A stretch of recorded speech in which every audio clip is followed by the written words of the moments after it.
Les fêtes arrivent et pour les personnes qui fêtent Noël, le moment des cadeaux, des cadelles et le moment de merde, j'ai pas d'idée. Alors, je vous en propose une, les Utopiennes, bienvenue en 2044. Je vous en ai déjà fait quelques vidéos sur le sujet puisque je suis l'une des 28 autrices de ce deuxième tome, le premier étant les Utopiennes des nouvelles de 2043.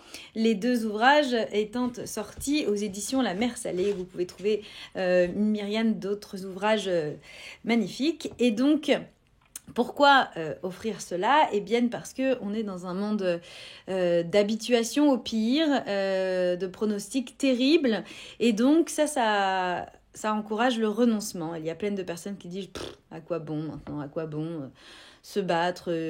À quoi bon voter ? À quoi bon esmérer ? Je vais déjà m'occuper de mon cul, ce sera pas mal. » Ce qu'on peut comprendre aussi, je veux dire, tout est fait pour qu'on renonce, pour qu'on s'habitue aux mots qui veulent plus rien dire, aux contre-vérités, au fait que ce serait inéluctable, que bientôt on va avoir l'extrême droite au pouvoir, voilà, c'est comme ça, comme aux États-Unis, c'est fatal. Et donc ça amène beaucoup de renoncement. Et c'est sur ce renoncement que arrive le pire. Alors, ce sont des démarches, comme dit Sandrine Roudot, co-fondatrice des éditions La Mer Salée. C'est une démarche vers l'espoir, l'espérance, l'esmérance, comme j'aime à dire, radicale. C'est pas les utopies, c'est pas être complètement naïve, s'imaginer, voilà, bisounours. Non, c'est choisir le camp de l'espérance radicale, de la contestation et d'apercevoir de meilleurs horizons pour pouvoir y parvenir. Alors je vous lis la manifeste par Sandrine Roudot. Soulèvement littéraire pour influencer le monde. Écrire, éditer, lire est politique. Une idée qui n'est pas mise en récit reste abstraite. Elle glisse, elle n'a pas de prise. Une idée ne fait d'effet que dans l'affect. Alors seulement, l'idée provoque une émotion. Or, c'est par l'émotion que l'on se met en mouvement et non par la raison. La raison sait depuis tant d'années. On ne se soulève pas pour un rapport du GIEC, mais pour l'histoire que nous raconte la Terre, pour ses cris, pour sa beauté. On se soulève mu par la grandeur de l'humanité et des autres espèces, par un idéal. Les récits portés par les livres nous irriguent, façonnent notre culture. Ce ciment scelle les normes d'une époque, normes autour desquelles nous faisons société. La fiction modèle nos comportements, elle décide de ce qui est désirable. Aurions-nous adopté la cigarette, signe soi-disant d'anticonformisme et de séduction, disaient les lobbies, si Hollywood et ses héroïnes et ses héros de polar ne s'en étaient mêlés. Aucune fiction n'est sans effet, aucun livre n'est neutre. Les fictions peuvent nourrir nos indignations ou rassurer nos complaisances. Elles floutent les frontières de l'intolérable, elles peuvent rendre ce dernier acceptable parce qu'insidieusement présenté comme inéluctable. Ce que je vous disais sur l'extrême droite. Nos pensées, nos jugements, nos convictions, nos idéaux, nos rejets en sont imprégnés. Notre foi en l'humanité ou notre désespérance, notre cynisme ou notre détermination sont nourris par les livres. Les fictions peuvent alimenter le sentiment d'impuissance ou au contraire, allumer la flamme d'une humanité résistante et confiante. Il n'est jamais anodin de nourrir la peur et la tristesse plutôt que la joie et la confiance. Les premiers minent notre puissance d'être, les secondes au contraire dopent ce désir de vie dont parle Spinoza, sans lequel rien n'est envisageable. On peut affaiblir des lectrices, des lecteurs. On peut nourrir leur détresse ou au contraire faire grossir le rang des déterminées, des confiantes. À qui profite la peur ? À qui profite la tolérance de l'intolérable, la sidération ? Au statu quo ? Toute fiction est politique. Elle porte des valeurs, celle du récit dominant ou celle de sa remise en cause. Elle porte une vision, celle de la résignation ou celle de l'audace. La fiction dite d'imaginaire projette ce qui pourrait être, ce qui devient. Elle influence le monde. Le smartphone, l'écran plat, les satellites, la voiture autonome, le robot sur Mars, tout cela était dans les fictions d'Isaac Asimov dès 1964, bien avant d'être inventé. La fiction ouvre des perspectives, elle autorise une nouvelle réalité, elle la crée. Aurions-nous eu l'idée, la prétention d'aller sur la Lune si Jules Verne ne nous avait ouvert la voie 100 ans plus tôt ? Tant d'inventions majeures, d'événements marquants de notre histoire furent anticipés dans les livres. Seraient-ce les autrices et les auteurs qui seraient visionnaires ? Avons-nous reproduit ce que nous avons lu ? La littérature nous a-t-elle acclimatés au monde de 1984? Ou est-ce le poids des mots? Dans tous les cas, préoccupons-nous de ce qui abreuve nos imaginaires et de ce qui les confisque. Si les livres d'hier ont semé les graines de notre réel, regardons celles semées dans les imaginaires d'aujourd'hui. Que nous racontent nos écrans et nos livres?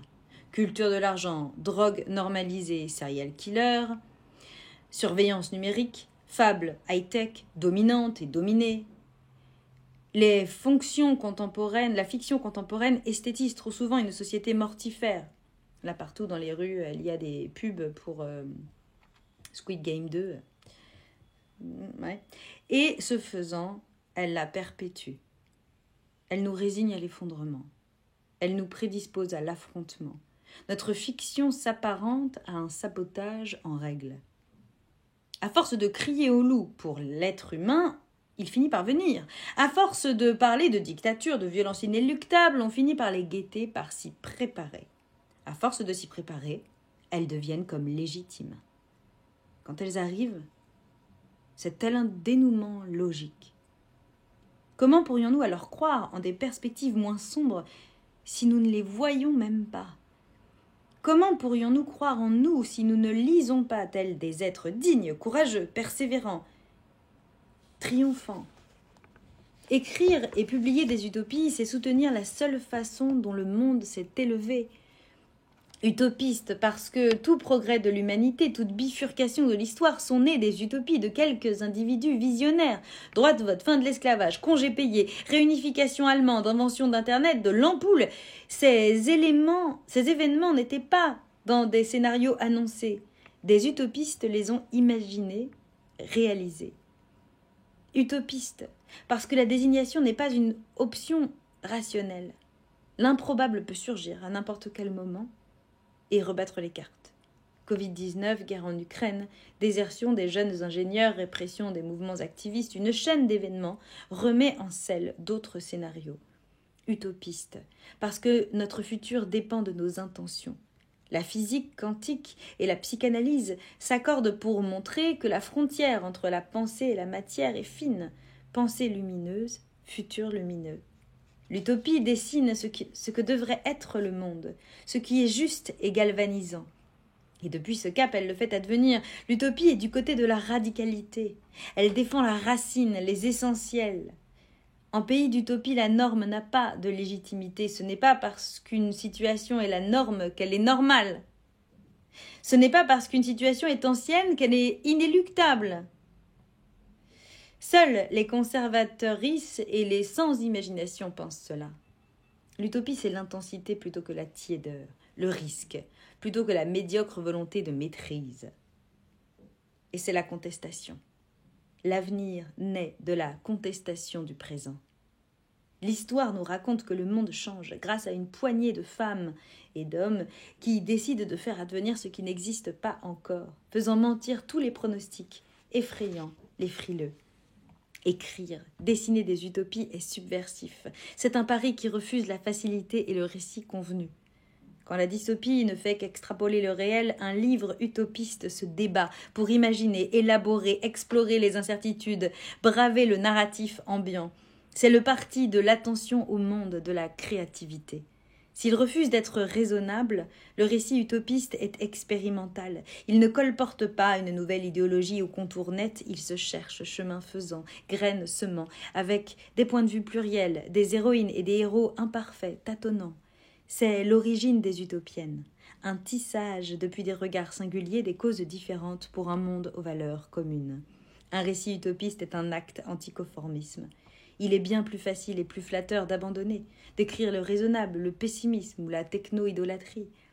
Insolente, la fiction utopiste décide de résister. Elle propose une perspective de futur. C'est également une autorisation, celle d'affirmer son libre arbitre, ses rêves, ses refus.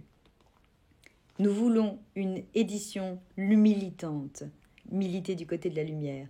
Éditer, écrire, lire des œuvres qui explorent d'autres voies, qui les sortent de l'ombre des récits dominants, c'est retrouver la liberté d'esmérer, de rêver, d'y croire, d'imaginer, de défendre. C'est reprendre la main sur les mots, sur les imaginaires, sur nos désirs. C'est décider qu'il y a encore des horizons, décider de reprendre confiance. Les Utopiennes, édition La Mer Salée.